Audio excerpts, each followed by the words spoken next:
How's it going, guys? Scott here. Wanted to share my experience about time management. Wanted to talk to time management with you a little bit. In the dog industry, in the dog training business, and in boarding and just kenneling, you know, it can really burn you out. You can get burnt out dealing with dogs 24/7. And so I wanted to bring up this time management video and just give you something to consider. Some of it's pretty obvious, it's common sense. But what I used to do in sales, and this helped me a great deal in selling, was, I would do private classes and, group classes and different things I would offer. And sometimes people would have difficulty with times of certain, my availability to a point where it could, I could lose the sale. They might say, I'm only available on, this time or that time. And what I started doing to just eliminate any objections about time is I would tell people I'm available 7 days a week from 8 in the morning until 8 o'clock at night. All classes are by appointment. And this way, really, there was no reason for them not to get involved in training because I was willing to accommodate their times. But I told them I need at least a few days lead time. And if I didn't want to work on a Sunday morning, I would tell them I'm booked. But more often, and the thing was that the way I justified this, and I'm sure you guys can identify with this as dog trainers, is that it's not like a regular job where you get up at, you get to work at 8 o'clock and you work till 4 p.m. and then you drive home. It's like you have a class and then you got some free time and maybe you got some dogs to train. You can spend 3 hours training dogs and then you don't have to do anything the rest of the day if you don't want to, So me making myself available all the time, I kind of felt like, well, there's a lot of downtime during the week. So, I would make myself available 7 days a week. But that did catch up with me.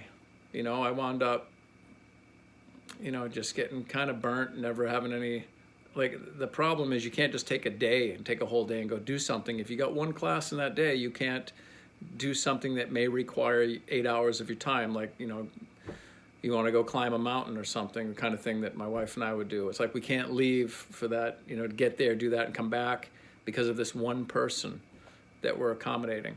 So we started taking Sundays off and telling people, we work 6 days a week, we don't work Sundays. And people were very understanding of that. 6 days a week is more than what 90% of this country does. So if you're young and the business is young and you want to make some money, I would suggest you do what I do, which is tell people that you're available 7 days a week from 8 in the morning to 8 at night, but it's all by appointment. You can choose to accept the appointment or not. You can tell them I'm booked, I can't do it that day. I can do it this day or that day. And you can still block out 2 days a week where you don't work if you choose to. But you're giving the impression that you're available 7 days a week.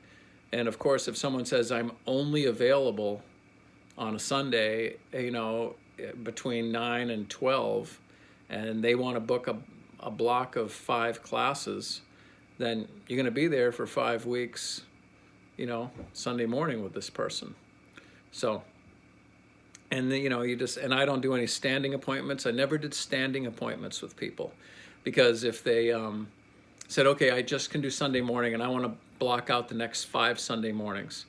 Well, my Sundays now, I can't plan anything. I can't go to any family barbecue or I can't do anything on a Sunday morning because I have this person. But they, in turn, inevitably will wind up canceling at least one of those because they want to go do a family barbecue or they want to go do something with their church or whatever it may be. So that's why I don't do standing appointments because I may, pass on going on a ski trip or going boating or any number of things with friends because I have this one person I have to see. And then they will cancel on me, kind of last minute. And I realize, same day cancellations, they should get charged for it. And I usually gave people one kind of freebie if something came up. But, you know, if they called and said, I just don't feel like coming in today, I'd say, that's fine, you don't have to come in, but I'm charging you because I'm sitting here and I was here for you today. I could have been doing other things. That's another issue altogether. But as far as time management, I hope you guys have a planner. You should either have in your phone, you're working off a planner and a calendar. I always did hard copy. I mean, I did work out of my phone. I wasn't backing it up and to the iCloud. And then my phone died and I lost, you know, tons of contacts, and it was a headache about my appointments, all the bookings, things I had. So I just went back to a hard copy, and I prefer to do that. And it's easier for me if I'm driving. I can have that thing open on the side of my seat. I can glance down at an address or a phone number, that kind of stuff, which may not be the safest, but I like to work on paper and pen. So anyway, I hope that helps. Just a little something about time management, and I hope I'm helping you with these videos. I'm trying to share my experience. I'm available for coaching through phone calls. And as you can see, you know, I'm not this polished sales trainer. I'm a dog trainer.